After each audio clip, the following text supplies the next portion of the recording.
नमस्कार मित्रांनो, कृषी सम्राट या चॅनलवरती आपल्या सर्वांचे स्वागत आहे। यासारखे अनेक शेतीविषयक व्हिडिओ पाहण्यासाठी कृषी सम्राट या चॅनलला सबस्क्राइब करा आणि प्रत्येक व्हिडिओचे नोटिफिकेशन मिळवण्यासाठी बेल आयकॉनवरती क्लिक करा।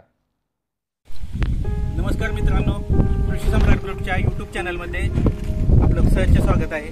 मित्रांनो, आज आपण वांगी लागवडीबद्दल थोडक्यात माहिती जाणून घेणार आहोत। मित्रांनो, आज आपण गॅलन वांग किंवा ज्याला आपण आगुरा वांग म्हणतो, ह्या प्रकारचं वांग जे मुंबई मार्केट किंवा हैदराबाद मार्केटला हे वांग चालतं, त्या मार्केटबद्दल आपण थोडक्यात माहिती जाणून घेणार आहोत। मित्रांनो, वांगी लागवडीसाठी आपल्याला पहिल्यांदा जमिनीची मशागत करून घ्यायची आहे। त्यासाठी आपल्याला जमिनीची चांगल्या प्रकारे उभ्या आडव्या पद्धतीने नांगरट करून घ्यायची आहे।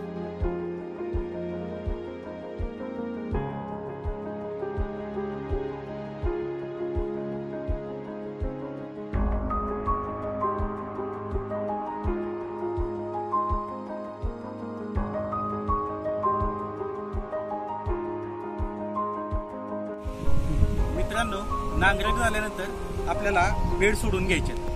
आता बेड कमीत कमी 5 फूट 6 फूट किंवा 7 फुटावर सोडले तरी चालतात। आपण हे बेड आहेत हे 7 फुटावर सोडलेले बेड आहेत। त्यानंतर आपण या बेडमध्ये शेणखत आणि ग्रसमोड म्हणजे मळी ही भरून घेतलेली आहे। त्यानंतर बेसल डोस टाकून घेतलेला आहे, जसं 10-26-26 युरिया, पोटॅश, लिंबोळी पेंट याचा डोस आपण ह्यात भरून घेतलेला आहे। आणि त्यानंतर आपण पाण्यासाठी हे ड्रिप सिस्टीम केलेलं आहे, ड्रिप अंतरून घेतलेला आहे।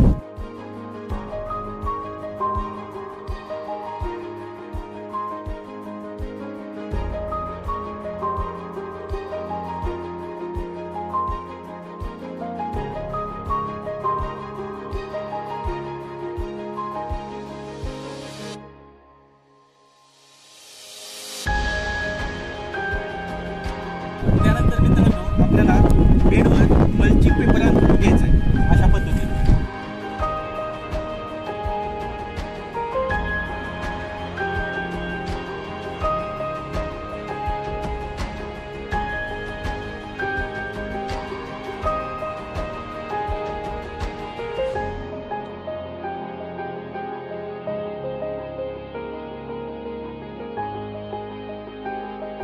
हा मल्चिंग पेपर आपण अंथरून घेतलेला आहे। आता मल्चिंग पेपरमध्ये 20 मायक्रॉनचा मल्चिंग पेपर येतो, 25 मायक्रॉनचा मल्चिंग पेपर येतो, 30 मायक्रॉनचाही मल्चिंग पेपर येतो। तर आपण वांग्यासाठी 25 मायक्रॉनच्या मल्चिंग पेपरची निवड केलेली आहे। तर मित्रांनो, आपण अशा प्रकारे मल्चिंग पेपर अंथरून घेतलेला आहे।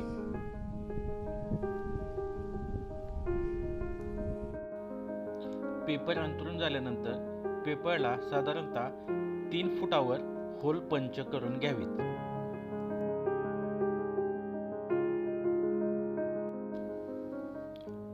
त्यानंतर रोपांची लागवड करून घ्यावी।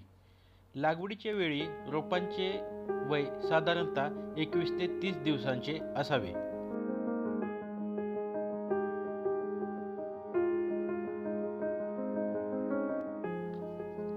लागवडीनंतर 4 दिवसाच्या फरकांनी 3 ड्रेंचिंग घ्यावीत। त्यामध्ये रोपांच्या पांढऱ्या मुळ्या वाढवण्यासाठी ह्युमिक ॲसिड आणि 19-19चे पहिले ड्रेंचिंग घ्यावे। त्यानंतर 4 दिवसांनी 22-3 आणि एक्ट्रा ह्या बुरशीनाशकाचे ड्रेंचिंग घ्यावे। त्यानंतर 13-40-13 व मायक्रोन्यूट्रनचे ड्रेंचिंग घ्यावे। तसेच मित्रांनो, वांग्यावर आवश्यकतेनुसार रासायनिक अथवा जैविक औषधांच्या फवारण्या वेळोवेळी घेणं गरजेचं आहे। वांग्यावर शेंडाळी आणि फळ पोखरणारी अळी ह्या 2 गोष्टींचा सगळ्यात जास्त प्रादुर्भाव होतो। तर त्याच्यावर थोडं स्प्रेला लक्ष दिलं तर उत्पन्न आपल्याला चांगलं मिळतं। प्लस थ्रिप्ससाठी आपल्याला स्प्रे घेण्याची गरज असते। तर थ्रिप्स आणि फळ पोखरणारी अळी आणि शेंडा खाणारी अळी ह्याबद्दल जर आपण थोडंसं लक्ष दिलं तर निश्चितच आपल्याला चांगल्या प्रकारचं उत्पन्न मिळू शकतं।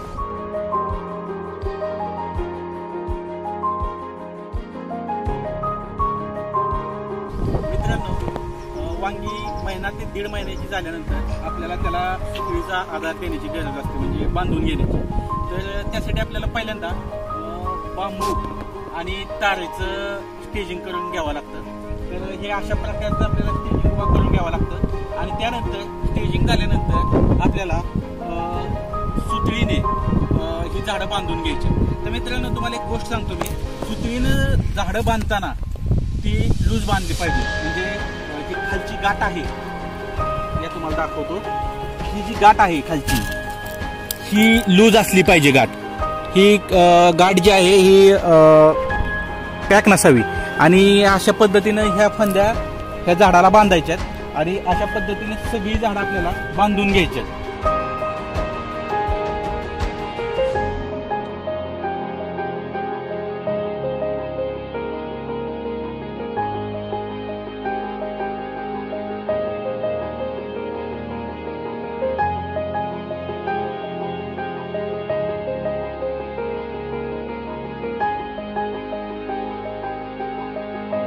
वांग्याची लागवड झाल्यानंतर साधारणतः फळं लागण्याच्या टायमिंगला, म्हणजे फुलं लागण्याच्या टायमिंगला आपल्याला वांग्यात ट्रॅप लावावं लागतात. ट्रॅप लावण्याचं कारण असं आहे की वांग्याला थ्रिप्स आणि फळमाशी, शेंडाळी ह्याचा प्रादुर्भाव जास्त असतो. तर ट्रॅप लावल्याचा फायदा असा आहे की आता आपण हा ट्रॅप बघू शकतोय की ह्या ट्रॅप लावल्याने जे शेंडाळी किंवा फळा पोखरणाऱ्या अळीचे पतंग आहेत ते अशा प्रकारे ह्यात अडकले जातात. त्यानंतर थ्रिप्स, मावा किंवा जे तुडतुडे आपण म्हणतो त्या प्रकारासाठी आपण असे चिकट ट्रॅप लावून घ्यायचे. आपण ह्याला बघू शकता की जे कीटक आहेत ते ह्याला चिटकलेले आहेत. आणि ह्याचा फायदा असा आहे की आपल्याला जवळजवळ 50% औषधांची बचत होते. ह्या ट्रॅप लावल्यामुळे 50% औषधं किंवा जे आपल्याला स्प्रे घ्यावं लागतात ते 50% कमी येत आहेत. मित्रांनो, आता वांग्याच्या पाण्याच्या नियोजनाबद्दल आपण बोलूया. मित्रांनो, मल्चिंग पेपर आपण टाकलेला आहे, त्यामुळं ह्याला पाणी कमी दिलं तरी चालतं.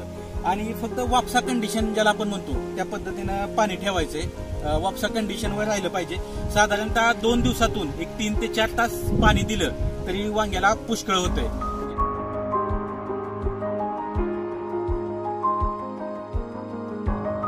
आपण आता वांग्याच्या उत्पन्नाबद्दल आणि तोडणीविषयी थोडी माहिती घेऊया. मित्रांनो, वांग्याची तोडणी ही साधारणतः 55 ते 60 दिवसानंतर, म्हणजे लागवडीनंतर 55 ते 60 दिवसानंतर येते. तर फळ जे आहे, वांग्याचं जे फळ आहे हे तुम्ही बघू शकताय. हे फळ जे वांग्याचं आहे हे साधारणतः 350, 400 ते 500 ग्रॅम पर्यंत ह्याचं वजन होतं. आणि ते म्हणजे 350, 400 ग्रॅम पर्यंत झाल्यानंतर तोडण्यासाठी येतं. तर त्या पद्धतीनं फळं आपण तोडून घ्यायचं. हे मार्केटला 450 ते 500 ग्रॅम पर्यंतची फळं चालतात.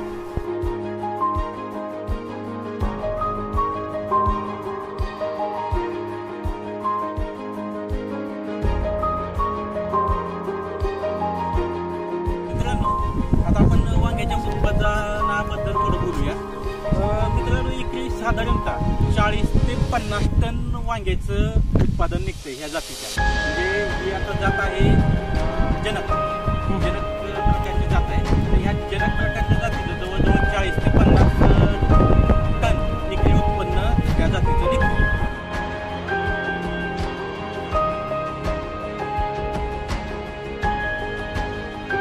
आता आपण वांग्याच्या पॅकिंग बद्दल बोलू. वांग हे नाजूक पीक असल्याने ते व्यवस्थित पॅकिंग करावं लागतं. त्यासाठी बॉक्स पॅकिंग उत्तम पर्याय आहे. परंतु मार्केटच्या मागणीनुसारही आपण पॅकिंग करून मार्केटला पाठवू शकतो.